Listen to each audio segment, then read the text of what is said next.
министър на правосъдието Драгомир Йорданов удостоява с награда за висок успех в международната магистърска програма Борислава Кирова.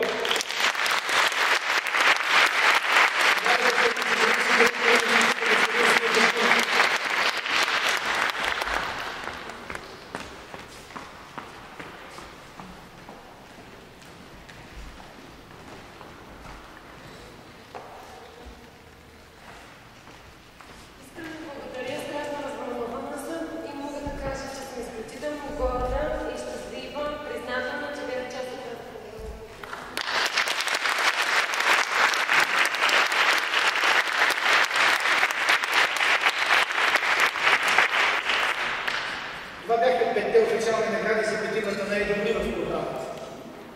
Но тъй като тази година имаше особено добра атмосфера, висока активност и сърдечност от ваша страна, ръководството на програмата взе решение да връчи още 2 награди.